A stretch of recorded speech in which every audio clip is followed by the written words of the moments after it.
Uri, le soldat fidèle, trahi par un roi. Uri était un homme simple mais loyal. Il faisait partie des vaillants soldats du roi David, un guerrier du front.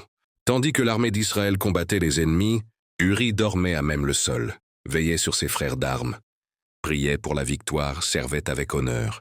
Mais loin du champ de bataille, le roi David, lui, restait à Jérusalem. Un soir, depuis le toit de son palais, David vit une femme très belle qui se baignait. Elle s'appelait Bath-sheba.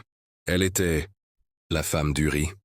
Le roi, au lieu de détourner les yeux, la fit venir et coucha avec elle.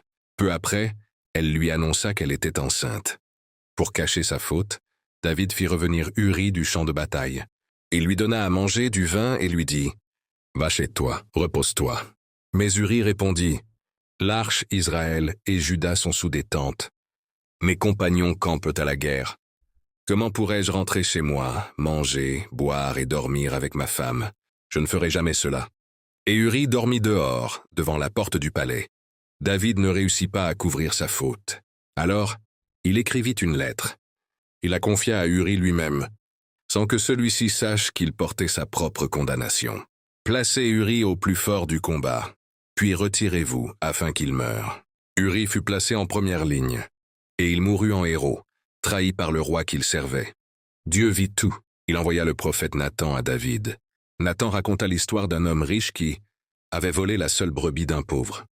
David, indigné, dit « Cet homme mérite la mort. » Et Nathan répondit « Tu es cet homme. » David fut brisé. David tomba à genoux. Il écrivit « J'ai péché contre l'Éternel. » Il ne pouvait plus ramener Uri, mais il demanda pardon à Dieu. Un vrai pardon, profond, sincère. Et Dieu, dans sa justice et sa miséricorde, le releva. Leçon spirituelle.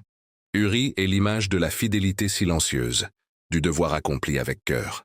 David est l'image de la chute humaine, même chez ceux que Dieu a choisis.